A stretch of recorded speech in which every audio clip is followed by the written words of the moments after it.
اس منظرہ کو یہ اعزاز حاصل ہے پاکستان بھر میں کہ 126 دن کا ہم نے دھرنا لگایا، ہماری بہنیں ہمارے ساتھ وہاں رہیں اور منصرہ نے کسی سے ایک پیسہ نہیں لیا، نہ پارٹی فنڈ سے لیا۔ میرا جو ورکر 10 روپے لگا سکتا تھا اس نے 10 روپے لگائے، جو 100 لگا سکتا تھا اس نے 100 لگائے، جو 1000 لگا سکتا تھا 1000 لگائے، اور جو 10,000 لگا سکتا تھا اس نے 10,000 لگائے۔ یہ پارٹی ہماری اس طرح اسٹیبلش ہوئی ہے، یہ پارٹی کسی کی ملکیت نہیں ہے، یہ پاکستان تحریک انصاف کے ورکروں کی اور اس کے کارکنوں کی ملکیت ہے، جن کی عمران خان ہمیشہ سے بڑی قدر بھی کرتے ہیں اور انہیں بڑی عزت بھی دیتے ہیں۔ اور آپ دیکھتے ہیں کہ پارٹی کا ہماری حکومت وفاق میں بھی رہی ہے، صوبے میں بھی ہے، مگر پارٹی کا اپنا ایک مقام ہے،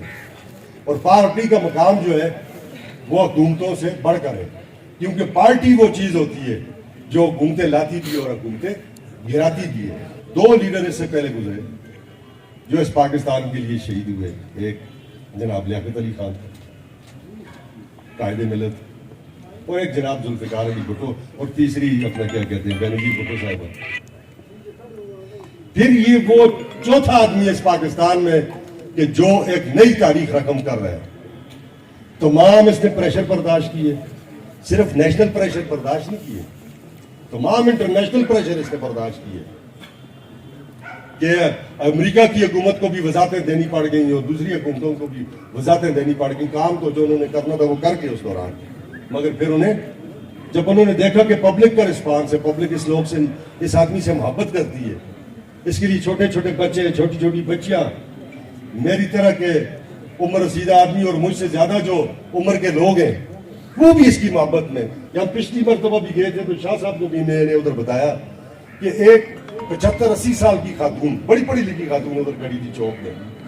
تو ان سے میں نے پوچھا کہ اگر میں آپ کو آنٹی کہوں، میں خود بوڑھا آدمی مگر آپ کو آنٹی کہوں آپ کو برا تو نہیں لگے گا؟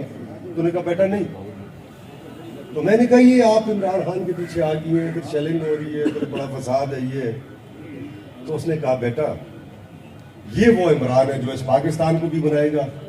اور امت مسلمہ کے لیے بھی جو ہے یہ لیڈر کا کردار ادا کرے گا۔ میں اس کے پیچھے آئی ہوں، اگر ہم لوگ نہیں نکلیں گے اور ہم اس کے پیچھے نہیں کھڑے ہوں گے تو پھر کون اس کے پیچھے کھڑا ہوگا؟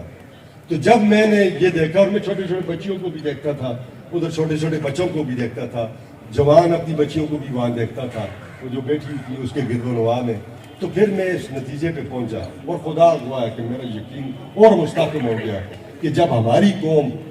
اس لیول پہ آ گئی ہے کہ ہماری بچیاں، ہمارے بچے، ہماری جوان بچیاں، جوان بچے اور ہمارے اس معاشرے کے بزرگ افراد جب اس آدمی کے پیچھے کھڑے ہو گئے تو پھر انشاءاللہ تعالیٰ کوئی بھی طاغوتی طاقت، وہ انٹرنیشنل ہے یا نیشنل ہے، وہ پھر اس کو شکست نہیں دے سکتی۔